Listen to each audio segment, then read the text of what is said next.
¿Cómo están ustedes? Nosotros desde Comarca Sí, en una nueva edición de Leyendo con el Autor, queremos tener la oportunidad de presentarles una obra y un autor. La obra se llama Vencedores Vencidos, Peronismo, Antiperonismo.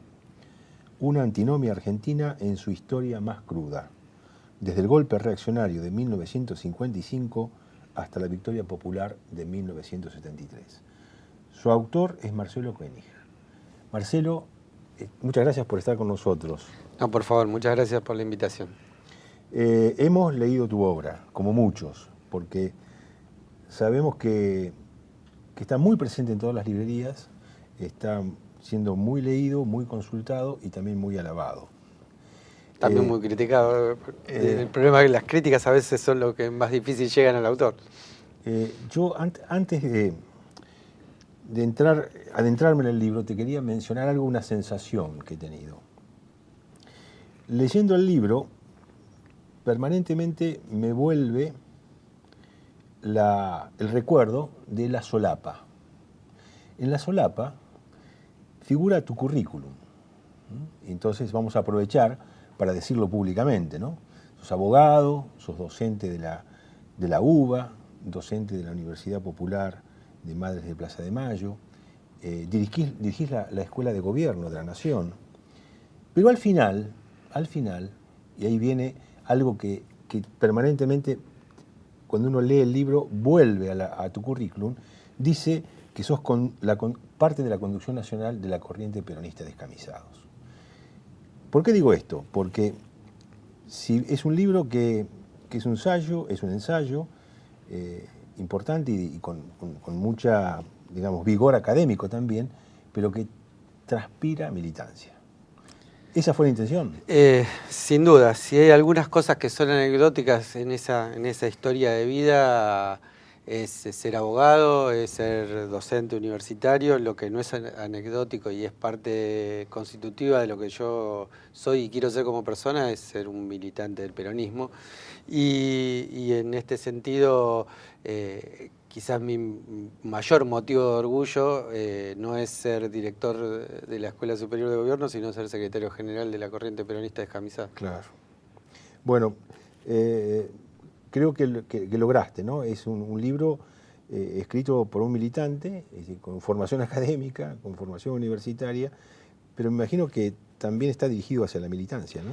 Es un libro pensado para la cuestión de la formación política, pensado para la intervención en la discusión histórica, pero con discusiones que se relacionan mucho desde nuestro punto de vista, con el presente, porque discuten de alguna manera el sentido del peronismo. Digamos, ese es el porqué de ponerse a escribir un libro sobre el peronismo. Hoy nosotros creemos que está en discusión el sentido del peronismo y que vale la pena que nos pongamos a pensar y a reflexionar sobre esa experiencia histórica que partió en dos la historia argentina y que hoy sigue teniendo vigencia.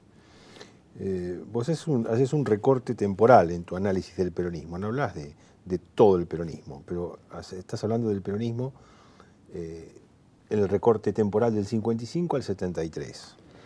Sí, varias cuestiones hacen ese recorte, digamos. El recorte tiene que ver, por un lado, en ponerle un espacio temporal concreto y no hacer un libro de 2000 páginas, pero sobre todo tiene que ver con que es la primera vez que el peronismo nace en relación con el manejo del Estado, con el poder, y se constituye desde ese lugar, ¿no? De alguna manera el libro lo trata de explicar, ¿no? Porque si bien el recorte es entre el 55 y el 73, nadie puede entender el 55 sin esbozar por lo menos alguna comprensión sobre el primer peronismo. Y en esa construcción siempre estuvo ligado a la cuestión del Estado, y es a partir del 55 donde el peronismo se repiensa a sí mismo, se reconstituye a sí mismo, se construye como una lógica de lo popular, digamos, toda esa cuestión que de alguna manera se había hecho desde políticas públicas y desde el Estado entre el 45 y el 55, se hace como con otra forma de resistencia, de alguna manera discutiendo la gran tesis que tenían aquellos que lo derrocaron, que el peronismo solamente se podía sostener, como el peronismo era pura demagogia, a partir del reparto de las prebendas del poder del Estado. Claro. Digo, de alguna manera el peronismo refuta desde ese llano, desde esa persecución, desde ese lugar en donde sus militantes eran fusilados, eran bombardeados, eran torturados, eran encarcelados y finalmente fueron desaparecidos, que era una instancia indeleble de la historia del pueblo argentino. Hay algunas cosas he apuntado. Una frase tuya del libro dice: este periodo, 55-73 seguramente, además tiene la singularidad en la acción política de la violencia y nos permite pensar el porqué de los caminos de la experiencia armada del peronismo. ¿Cómo es esto? Digamos que uno cuando escribe un libro responde a algunas preguntas que siempre le quedan picando en la cabeza, ¿no? Digamos, yo empecé a militar políticamente en el año 82, 83, y agarré una parte importante de mi militancia adolescente durante la etapa del alfonsinismo. Hoy hay muchos que incluso desde el Proyecto Nacional y Popular reivindican como una especie de antecedente de este proceso político del alfonsinismo, y eso a mí me corre un calofrío por la espalda, no lo considero de la misma manera. Y de hecho, digamos, nuestra militancia fue contra muchas de las claudicaciones sistemáticas que hizo el... Pero una de las cosas más, yo creo, más emblemáticas y al mismo tiempo criticables del alfonsinismo fue precisamente la teoría de los dos demonios, ¿no? La teoría de los demonios que de alguna manera estigmatizaba la militancia, en particular la militancia de los 70, pero creo que no era nada más que para atrás, era para adelante. Digo, tenía que ver con la estigmatización y con el desprecio de la construcción de la política como forma militante. Esa estigmatización, esa teoría de los dos demonios, lo que planteaba es que en la Argentina se habían enfrentado dos grupos de violentos que solamente entendían que se podían resolver las contradicciones políticas a través de la violencia, y que a esos grupos guerrilleros que irresponsablemente habían asumido la violencia, le respondió la violencia no menos irresponsable de los terroristas de Estado, el otro demonio. ¿No? Mezclando víctimas y victimarios, terrorismo de Estado con violencia política. Con violencia política, digamos. Más allá de eso, digamos, en parte el libro se plantea discutir el porqué de esa violencia y realmente discutir la idea de que esa violencia no fue una decisión peregrina de un grupo de jóvenes que les gustaba la violencia, sino que fue consecuencia de todos los caminos cerrados para la participación política en este periodo desde el propio régimen, y la respuesta a una violencia instaurada por las clases dominantes, sobre todo a partir de 1955, y tomando como ícono los bombardeos de la Plaza de Mayo del 16 de junio de 1955. La línea de violencia, si se cruzó en algún momento, si podemos tomar un punto de inflexión, no es como suele decir la derecha a partir del ajusticiamiento de Aramburu, sino es precisamente a partir de los bombardeos de Plaza de Mayo. Y una cosa interesante con eso es que, porque en general en los libros académicos, Alpelindón, y eso es absolutamente minimizado, ¿no? Digamos, esos bombardeos. Y la verdad es que a mí me gustó mucho la comparación con el ícono universal del tema de la barbarie en una guerra civil, que es Guernica, ¿no? Esos bombardeos de la Luftwaffe alemana a favor del sector franquista sobre una población civil en el pueblo vasco de Guernica, y que en Quilaje fueron menos kilos de bomba que se tiraron que los de la Plaza de Mayo, y muertos según versiones, esto es todo muy a veces medio relativo, pero son también menos, pongámosle igual, claro. Igual. Los muertos en la Argentina todavía no se sabe exactamente, ¿no? No se ha logrado. Hay algunos estudios interesantes, ¿no?, que ya más o menos lo terminan de definir, pero digamos, también en el caso de Guernica hay desde los que dicen que fueron 200 a los que dicen que fueron 1200, ¿no? Claro. Hay un amplio margen. Claro. Y aparte, como estamos diciendo, vidas, no son numeritos nada más. Pero sin duda que eso que el mundo reconoce y que Picasso eternizó con ese con ese cuadro fragmentado y digamos, de la barbarie en la violencia, en el uso de la violencia para la política, bueno, digamos, por lo menos parangonable con eso son los bombardeos del 55. Y ese es el punto de inflexión de la violencia. Y, digamos, y a partir de ahí se fueron cerrando los caminos democráticos de participación, porque si alguien era peronista no podía participar desde su propio partido, no podía participar nombrando a Perón Evita, el famoso decreto 4161, que es todo un...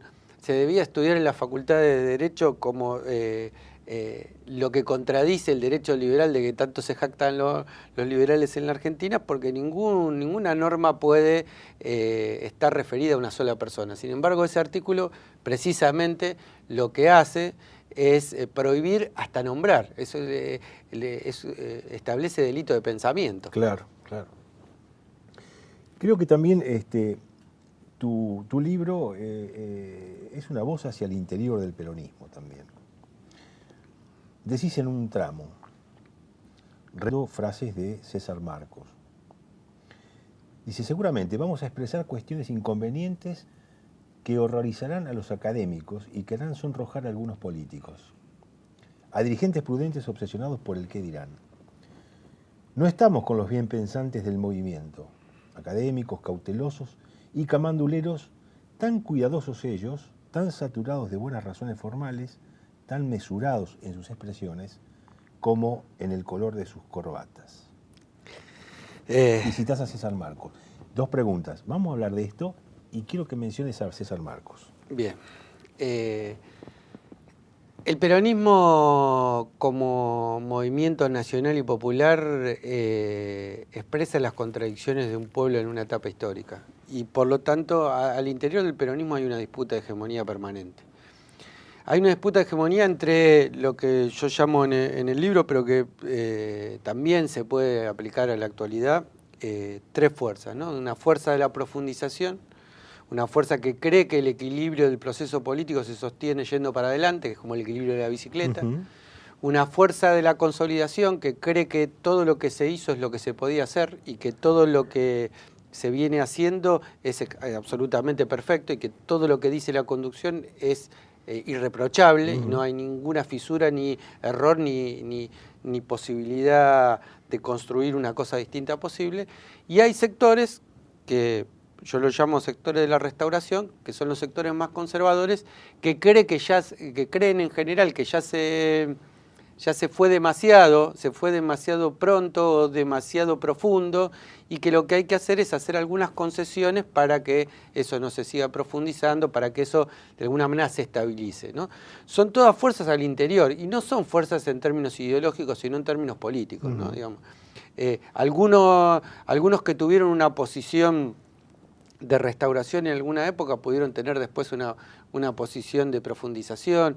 Es decir, en cada decisión política los sectores del movimiento nacional y popular van situándose en el camino de esa construcción de fuerzas, ¿no? Digo, no es no porque tengo una etiqueta que dice claro, peronismo revolucionario siempre me pongo del lado de la cuestión de la profundización. Claro.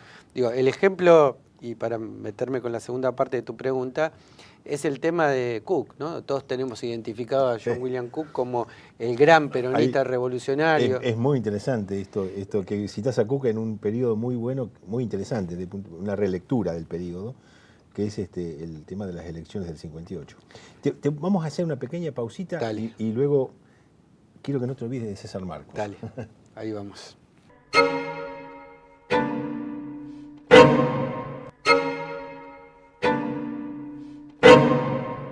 Seguimos con Marcelo Koenig.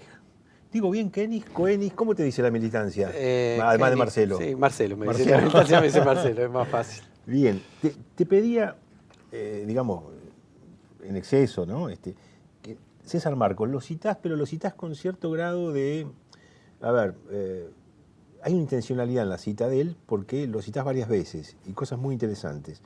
¿Quién era César Marcos? La verdad es que si hay algo que puede hacer justicia el libro rescatando algunos de los grandes héroes de la resistencia olvidados, ya valió la pena su escritura, digamos. César Marcos es sin duda uno de los padres de los sectores más revolucionarios del peronismo, uno de los padres de la resistencia, Ujú. uno de los hombres que de alguna manera nunca transigió, nunca claudicó en sus principios y que uno de esos, como diría Bertolt Brecht, de los imprescindibles, que siempre lucharon. César Marcos es el tipo que de alguna manera convirtió al peronismo a John William Cook, ¿no? Digo, cuando Cook lo conoció, que el padre se estaba acercando a la revolución del 43, es el que lo inicia en el revisionismo, con el que le va, digamos, de alguna manera rompiendo esa cosa medio pro-británica que tenía la familia Cook, Claro. y va construyendo el Cook militante peronista y revolucionario que conocemos. Pero al mismo tiempo es el tipo que se enemista profundamente con Cook cuando en las postrimerías de las elecciones del 58, Cook va a ser, digo, como delegado de Perón, como delegado y heredero, cosa que tampoco es una cuestión secundaria. El único que, claro, siendo delegado dijo, me pasa algo a mí, y no era un eufemismo porque hacía poco habían atentado contra Perón en Caracas, fue John William Cook. Y John William Cook en esa situación, en ese rol de delegado, es parte del que negocia el acuerdo con Frondizi, digamos, sentándose con Frigerio, y realmente eso es repudiado por el sector más duro de la resistencia que encabezaban César Marcos y Lagomarcino, ¿no? Digamos, esos viejos amigos se enfrentan por una cuestión política, y las barbaridades que decía uno de otro eran terribles, pero digamos, un tipo con pasión, un militante con un cuadro político muy formado, realmente uno de los grandes olvidados de la historia argentina, que, vuelvo a decir, si todo el libro vale, aunque sea para rescatar algunas frases de César Marcos. Sí, la verdad que uno tiene olfato cuando lee, y digo, César Marcos le pega a Marcelo muy bien y lo quiere demostrar en sus escritos. Interesante, ¿no? El periodo que hablas de la relación del desarrollismo-peronismo, ¿no? Interesante leer esto que mencionás en relación al pacto Perón-Cook, Frondizi-Frigerio, ¿no? Cómo juegan algunos personajes en ese momento, digamos, particular del peronismo, donde tiene que efectuar un pacto fundado en una cuestión legislativa, ¿no? En los fundamentos, cómo se alinean algunos de una manera o de otra. Cómo vemos por ahí, como vos mencionás recién, a Cook hasta siendo catalogado como un blando, ¿no? Por algunos sectores, o la posición de Jaureche o Scalabrini, ¿no es cierto? ¿Cuál es la relación que históricamente se consolida o no, o qué influencias ha tenido el desarrollismo en el peronismo? Bien, lo que está bueno de esta etapa histórica es que descarta un poco esa visión maniquea, ¿no? Digamos que de un lado están los buenos, del otro están los malos, y en toda esta etapa histórica en general, pero en particular en esta, digamos, aparecen como las cosas más grises, no tanto en blancos y negros. Digo, pensar que Cook es parte de ese pacto, digamos, es impensable, ¿no? Digamos, para aquel que divide el peronismo de izquierda y peronismo de derecha. Claro. Lo cierto es que hay varias cuestiones en relación al vínculo entre peronismo y desarrollismo que a mí me interesa resaltar. Yo creo que esta es una discusión vigente, ¿no? Digamos, hay algunos en la actualidad que confunden el peronismo con el desarrollismo. Digo, pues tienen un punto en común, que cuestionan el modelo agroexportador, cuestionan la división tradicional de la División Internacional del Trabajo, digo, y plantean la cuestión del desarrollo como central y la industrialización como central en la economía, digamos, pasar de la primarización de la economía al desarrollo industrial, pero hay una diferencia sustancial, que es quién lo hace ese desarrollo industrial, ¿no? Digamos, si esto es conducido y hegemonizado por la clase trabajadora o si es conducido y hegemonizado por la burguesía.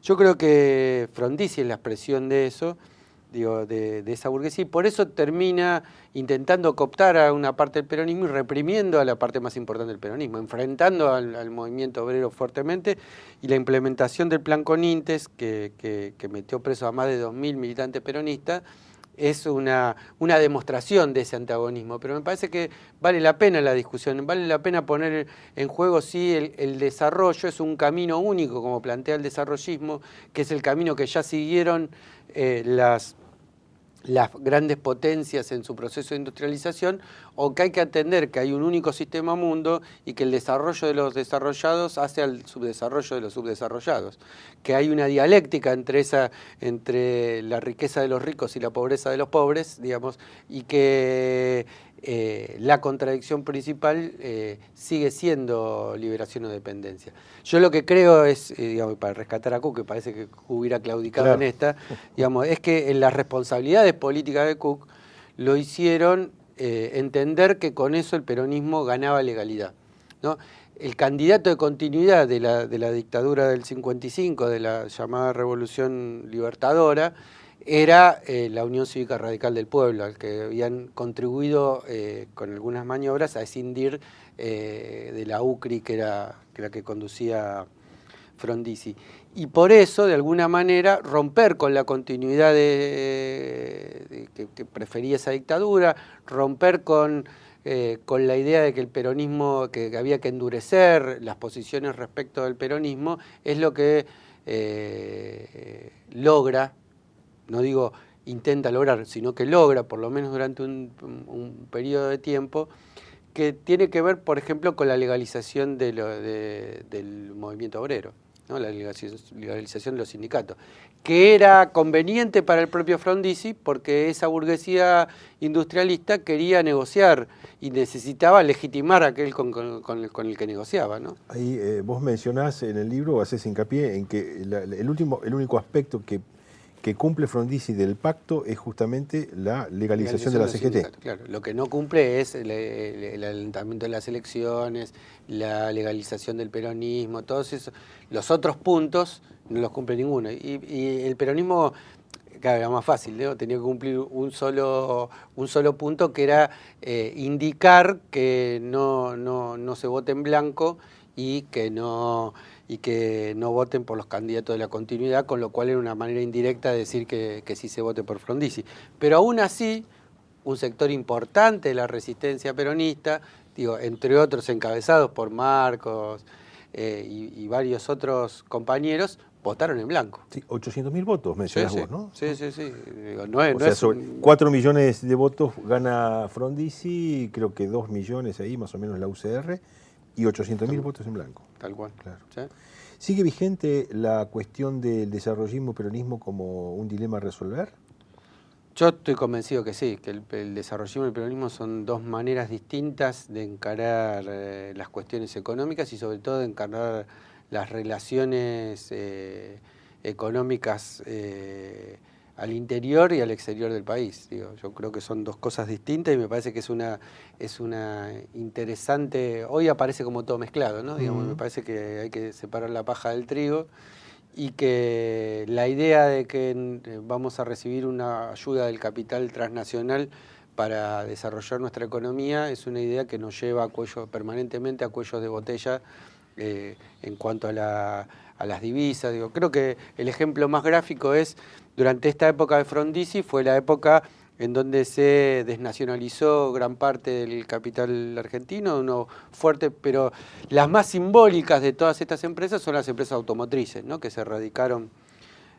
Una es anterior, que es la ICA, que se había radicado cuando Perón hace una ley de inversión extranjera que no les conformaba a los extranjeros, la única que aceptó fue las industrias Kaiser, pero la mayoría de las otras, las grandes que hoy seguimos conociendo, Ford, Chevrolet, se radicaron durante la época de Frondizi. Y hoy esas empresas automotrices siguen siendo una parte importante, sobre todo de nuestra exportación industrial. Sin embargo, también son esas las que nos llevan al cuello de botella de la ausencia de dólares, porque gran parte, es una parte importante del componente de ese auto que se arma, las multinacionales, las empresas transnacionales, que son todas las automotrices, la hacen viendo en dónde le conviene hacer cada cosa. Claro. Y por lo tanto nosotros a esos autos que exportamos le importamos un montón de las partes del auto, ¿no? Digamos. Y eso hace a la cuestión de la dependencia. Bien, Marcelo, vamos finalizando. Yo, para finalizar, como el corte temporal es el 25 de mayo de 1973, porque ni siquiera avanzás en el gobierno de Héctor Cámpora, yo diría una pregunta breve porque se nos acaba el tiempo. Una respuesta breve. Vencedores vencidos, parece muy claro si uno analiza este periodo de tiempo, 55-73. Si hubiese aumentado el espacio temporal de análisis, ¿sería claro la frase de quiénes son los vencedores y quiénes los vencidos? Depende hasta dónde. Si lo hiciéramos hasta el 76, después de la dictadura, digamos, seguramente los vencidos hubiésemos sido los peronistas. Hoy yo creo que los peronistas volvemos a ser los vencedores. Y aquellos que creían que nos habían vencido, que los que se creían los vencedores en realidad son los vencidos. La discusión sobre la responsabilidad del genocidio, que es una discusión que se ha ganado es una manera de demostrar de reivindicar nuestra pelea, ¿no? Digamos, me parece que ahí hay una clave para entender que en última instancia el pueblo, como decía Perón, es como el agua, siempre pasa, y de alguna manera aquellos que temporariamente se creen vencedores en el largo plazo, cuando el pueblo pase, van a ser vencidos. Gracias, Marcelo. Te vamos a dejar ahora solo con nuestra audiencia. Rescatá algo y léeselos. Dale. Los dejo con Marcelo Koenig. Bueno, la que vamos a leer es una frase de Hernán Benítez, que era no solamente un militante peronista, sino además el confesor de Eva Perón, y es una carta que le manda en el 58 el padre Benítez al general Perón, que era uno de los únicos que se animaba mano a mano a discutirlo y a desafiarlo a Perón, ¿no? Y la vamos a leer como cita del libro porque me parece que es escalofriante cómo en muchas cosas pudo prever en el año 1958 cosas que sucedieron después y que realmente por lo menos cuando lo leí la primera vez, me corrió un escalofrío por la espalda.